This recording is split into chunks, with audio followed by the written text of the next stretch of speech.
तो आज इस वीडियो में हम उत्तराखंड में गोरखा शासन को पढ़ रहे हैं। क्या पढ़ रहे हैं बेटा?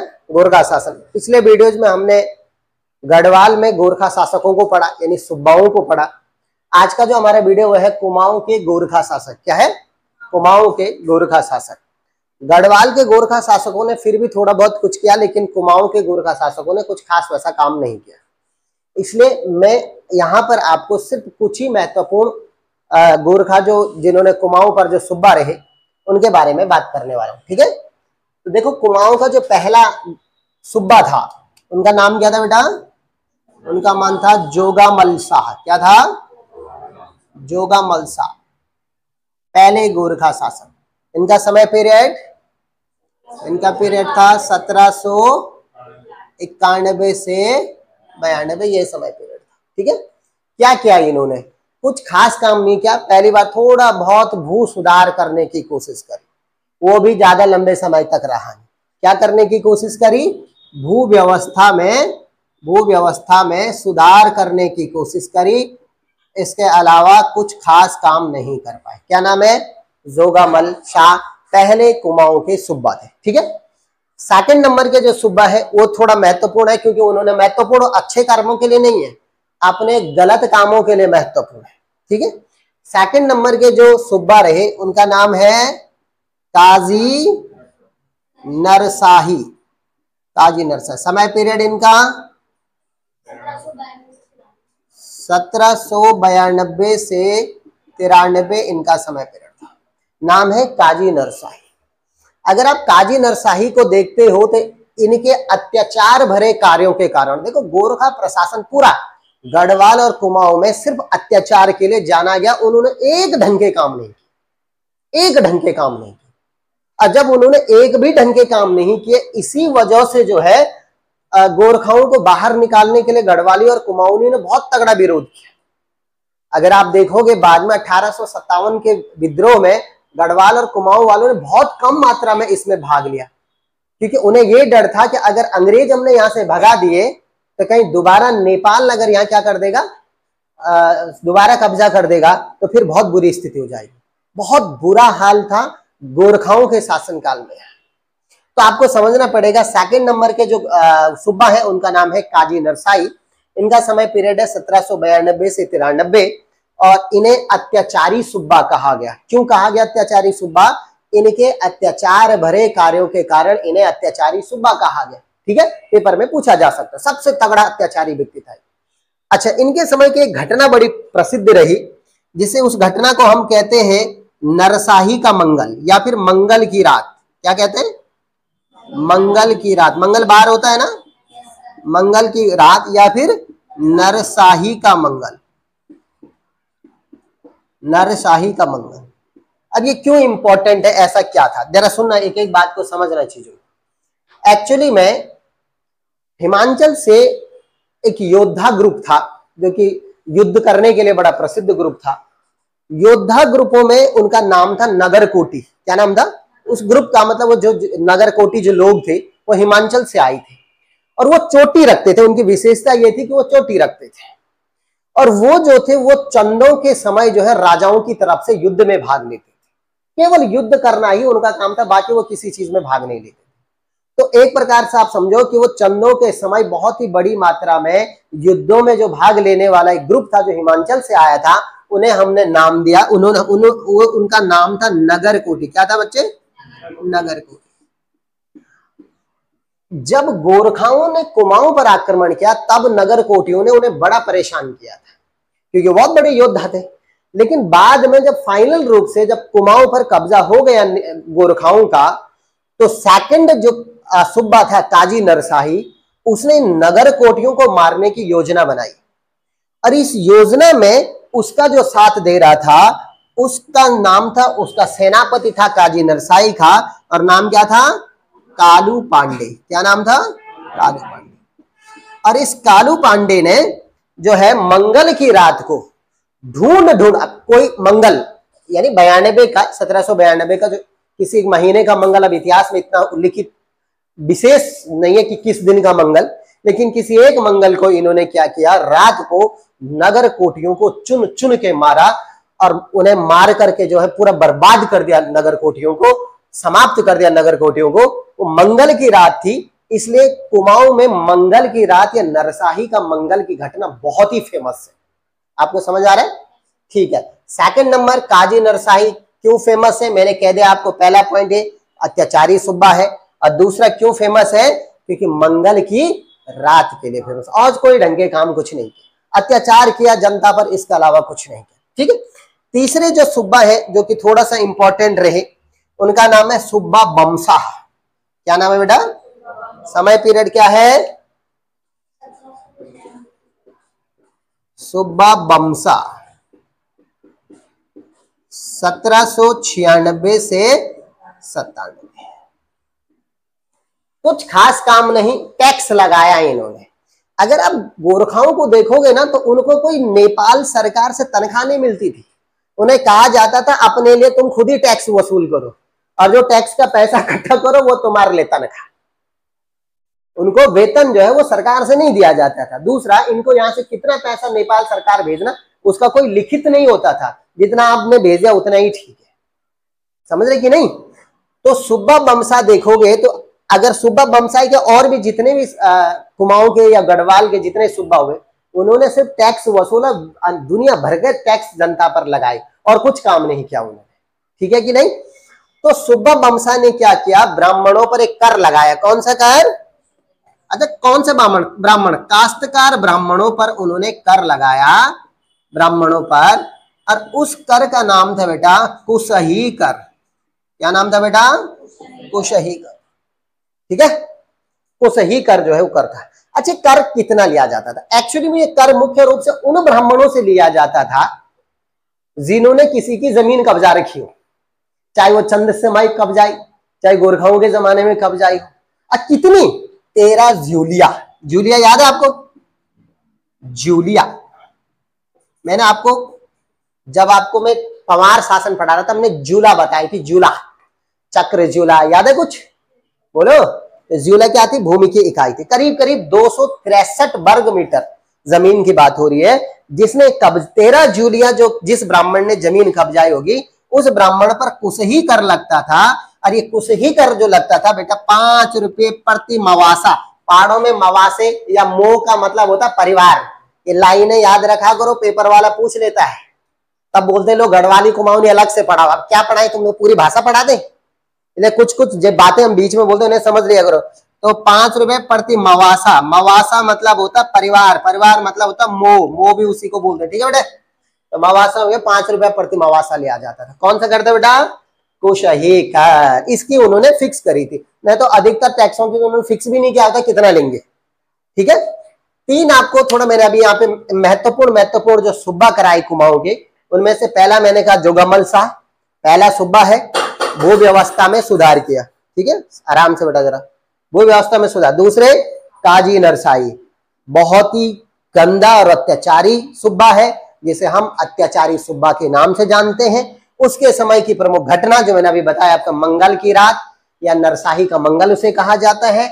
और उसका जो सेनापति था कालू पांडे, और इन्होंने जो है हिमाचल से आए हुए, क्या नाम था बेटा? नगर कोटियों को क्या किया था? चुन चुन के मारा था, जो चंदों की ओर से युद्ध में लड़ा करते थे। ठीक। तीसरा हमने पॉइंट पढ़ा सुब्बा बमशाह। सुब्बा बमशाह जो है, इनका समय पीरियड 1796 से 97। क्या पूछा जा सकता है कि ब्राह्मणों पर कुशही कर किसने लगाया है या कितना लिया जाता था? तो इसकी था 5 रुपये प्रति मवासा लिया जाता था, और उन ब्राह्मणों से लिया जाता था जिन्होंने 13 जूलिया भूमि को कब्जा किया हो, करीब 263 वर्ग मीटर भूमि को कब्जा किया हो, उनसे 5 रुपये प्रति मवासा लिया जाता था। ठीक। अब पेपर में कई बार पूछा जा चुका है कि कुशही कर किससे लिया जाता था? तो ब्राह्मणों से। और किसने लगाया? सुब्बा बमसा। मैंने कहा मैं सब सुब्बाओं को नहीं पढ़ा रहा क्योंकि वो इंपॉर्टेंट है भी नहीं, जो इन्होंने थोड़ा बहुत काम किया उनके बारे में हम बात करें। अगले चौथे नंबर के सुब्बा, क्या नाम है? चौथे नंबर के जो महत्वपूर्ण है उनका नाम है सुब्बा रुद्रवीर। क्या नाम है बेटा? सुब्बा रुद्रवीर है। कुछ खास काम नहीं। अच्छा, अगला एक सुब्बा है सुब्बा रुद्रवीर। क्या काम किया सुब्बा रुद्रवीर ने? समय पीरियड अगर देखें तो 1801 से 2, ये इंपॉर्टेंट काम कुछ किया नहीं है, एक ही काम किया जो कि दूसरों पे टैक्स लगाया। क्या टैक्स लगाया? बुनकरों पर तान कर लगाया बेटा। अब कई बार सोचते लोग तान क्या हुआ सर, है या नहीं? मैंने आपको अभी बताया है कि हमारे पहाड़ों में क्या होता था भाई, ऊन कहां से निकलती थी? भेड़ से या बकरी से? दोनों से तो निकलती है, या तो भेड़ से निकलेगी या बकरी से, इन दोनों से निकलेगी। अच्छा, अब उसको आप उसकी ऊन से धागा कैसे बनाओगे? तो पहाड़ों में धागा बनाने के लिए हमारे पास यंत्र होता था, उसे हम ताकुला बोलते थे। क्या बोलते थे? ताकुला। वो ऊपर एक डंडी होती थी और नीचे उसका लट्टू टाइप का लगा हुआ होता था, और हमारे बुजुर्ग ऐसे करके घुमाते थे और फिर रुई से जो है वो धागा बनाते थे। कई बार ऐसे ऐसे घुटने से किया और फिर उसका धागा बनाते थे, वो ताकुला। अब धागा तो आपके पास बन गया, अब धागा के बाद आपको बुनना पड़ेगा। आप कंबल बुनो, आप स्वेटर बुनो, आप जो भी आपको जरूरत है उसको आप बुन रहे हो। उसे बुनने के लिए काफी इंस्ट्रूमेंट होते थे, लकड़ी के अलग अलग नाम होते थे, मुझे याद भी नहीं है, उनके अलग अलग नाम होते थे, और मिल करके यानी एक तान बनता था, तान, और तान पे जो है कपड़ों को बुना जाता था। क्या बुना जाता था? कपड़ों को बुना जाता। तो कपड़ों को बुनने के लिए जो हमारे पास इंस्ट्रूमेंट है उन्हें कहा जाता था तान। इसीलिए गोरखाओं ने बुनकरों पर कौन सा कर लगाया? तान कर। अभी हमारे घर में तान है, अभी भी बुनकरों पर कौन सा कर लगाया? तान कर लगाया। ठीक है, ये सबके बस की बात नहीं भाई, इसे पढ़ना करना, वो मतलब तान कर को बुनना वाला अब तो लोग कहाँ करेंगे, उस जमाने में लोग करा करते थे। तो बुनकरों पर तान कर किसने लगाया? सुब्बा रुद्रबी ने 1801 से 2। ठीक। अच्छा, अब 5वें नंबर पे जो महत्वपूर्ण सुब्बा है उसका नाम है सुब्बा बमसाह चौतरिया। ठीक है, अगर मैं इसका टाइम पीरियड देखूं तो 1806 से लेकर के 1815 तक, यानी तब तक जब तक अंग्रेजों ने कुमाऊं पर कब्जा न कर दिया हो, अधिकार न कर दिया हो, तब तक जो सुब्बा रहा कुमाऊं में उनका नाम है सुब्बा बमसा चौतरिया। अब प्रश्न क्या आएगा आपके पास? आपके पास प्रश्न आएगा कि वो कौन सा सुब्बा था जो कुमाऊं में सबसे लंबे समय तक जिसने शासन किया? तो क्या उत्तर दोगे? सुब्बा बमसा। आपके पास दूसरा प्रश्न आएगा, कुमाऊं का अंतिम सुब्बा कौन था? तो क्या उत्तर दोगे? सुब्बा बमसा। और प्रथम कौन था? जोगामल। ठीक है, तो एक दो क्वेश्चन जो ऐसे बनते वो तो मैंने आपको क्लियर करा दी। और क्या बन सकते हैं सुब्बा बमसा से संबंधित? एक और क्वेश्चन बनता है कि इन्होंने नेपाल और अल्मोड़ा के बीच में डाक चौकियां बनाई। अब डाक चौकियां मतलब डाकघर। भाई अगर आपको कोई डाक भेजनी है अल्मोड़ा से और नेपाल सरकार के पास भेजनी है तो आप कैसे भेजोगे? किसी बंदे को भेज दिया, पता चला बाद में फिर उधर ही हो गया। अलग अलग जगह पे चौकियां बनाई, भाई यहाँ से तुम्हें इस चौकी तक तुमने पहुंचाना है, वहां से आगे तुमने किसी और ने पहुंचाना है। क्लियर हुई कि नहीं? तो ये सुब्बा बमसा थे जिन्होंने क्या किया? अल्मोड़ा और नेपाल के बीच में यानी काठमांडू के बीच में क्या बनाई? डाक चौकी। ठीक है, यही इंपॉर्टेंट काम है, कुछ और तो नहीं है, कुछ भी इंपॉर्टेंट नहीं। तो यही 1 2 3 4 5 यही 5 सुब्बा ऐसे रहे जिन्हें कुमाऊं में पढ़ाने की जरूरत है, जिन्होंने वहां शासन किया। इसके अलावा और भी छुटर मुटर रहे, उन्होंने कुछ काम किया नहीं, तो इसलिए मैं उन्हें पढ़ा भी नहीं रहा, खाली दिमाग में फतूर भर जाएगा दुनिया भर का, फिर तुम कंफ्यूज हो जाओगे कौन सा सुब्बा कौन सा सुब्बा। इसलिए इतना ही पढ़ना, यही सुब्बा इंपॉर्टेंट है। ठीक है, कोई दिक्कत है? ठीक है, अब आ जाते हैं उत्तराखंड में गोरखा प्रशासन की बात कर रहे बेटा। मैं आपको एक बात बताता हूं, अधिकतर जो भी प्रश्न, चाहे आप यूकेएसएससी वाला ले लो, चाहे आप यूकेपीएससी वाला ले लो, अधिकतर प्रश्न हमेशा प्रशासन से उठाए जाते हैं। कहां से उठाए जाते हैं? हाँ, याद रखो इस बात को। भैया आप क्लर्क बन रहे, आप प्रशासन का हिस्सा बन रहे ना, नहीं बन रहे क्या?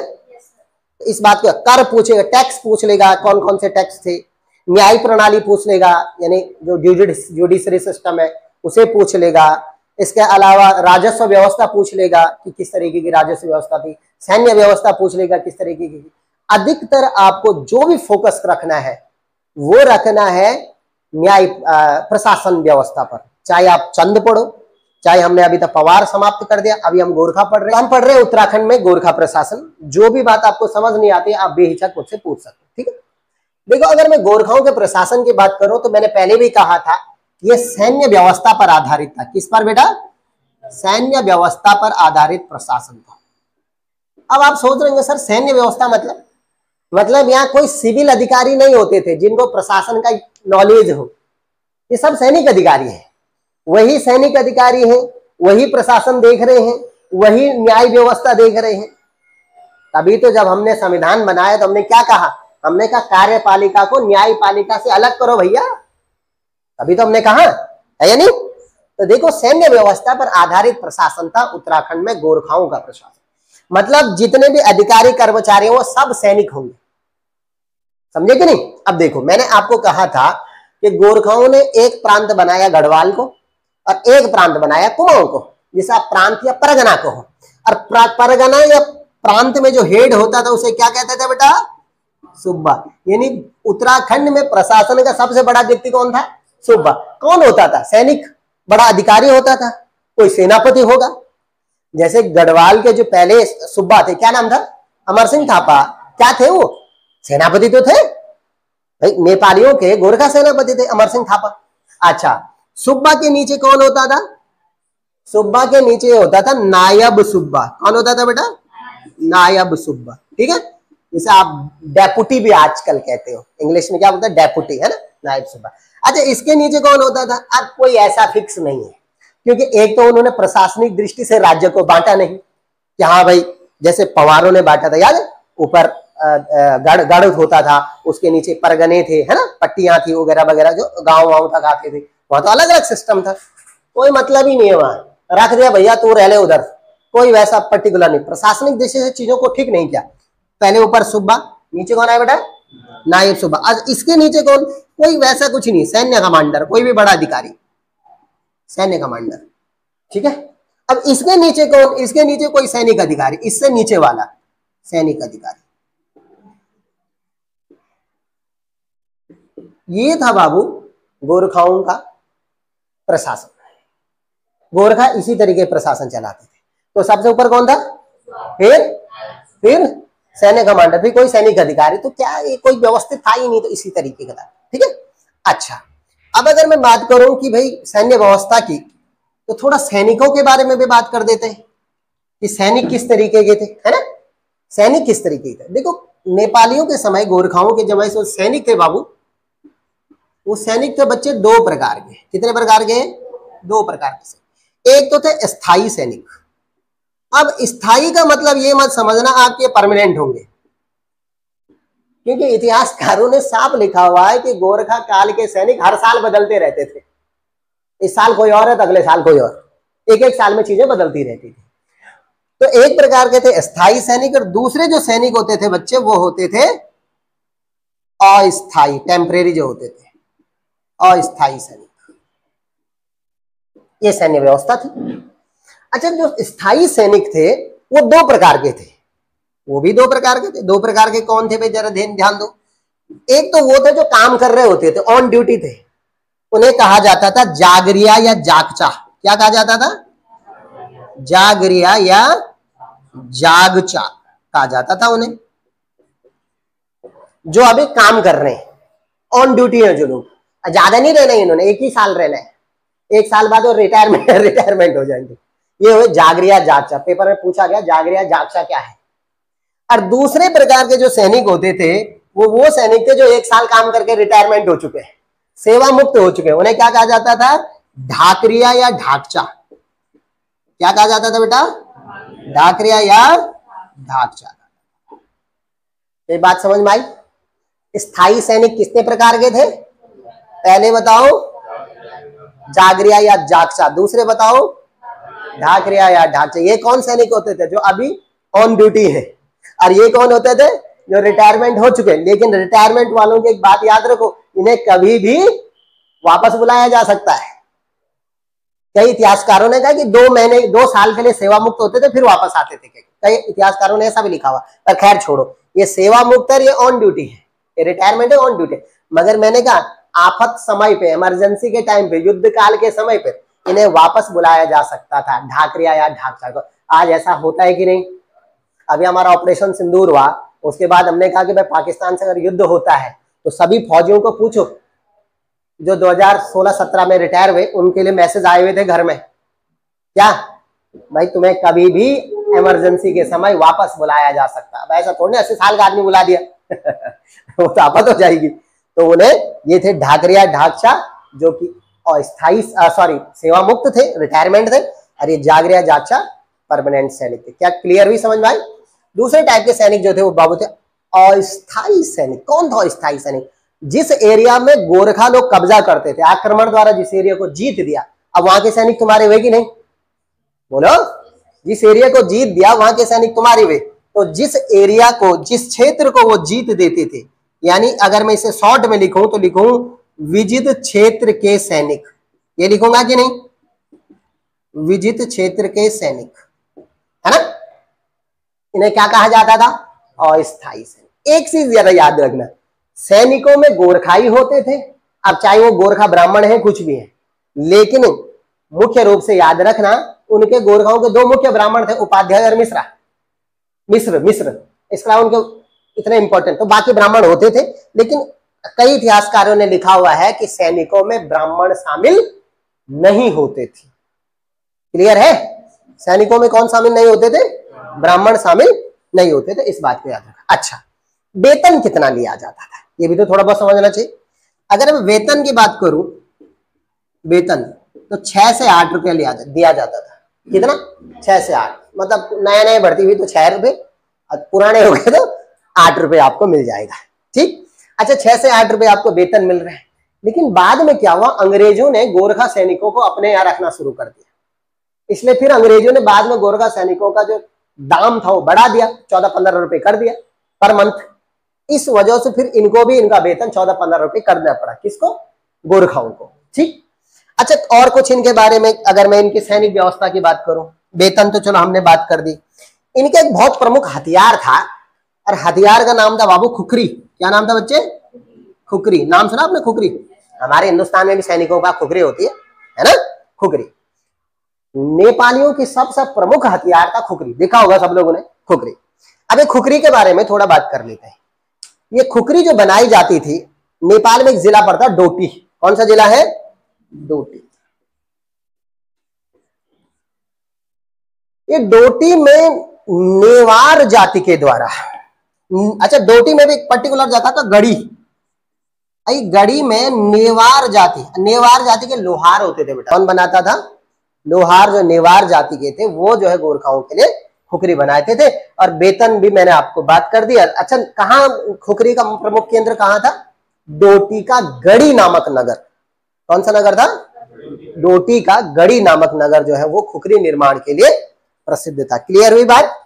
ठीक है, ये तो हमने बात करी सैन्य व्यवस्था के बारे में। अगला हमारा जो पॉइंट होगा कल के लिए वो होगा गोरखा कालीन न्याय व्यवस्था। क्या होगा बेटा?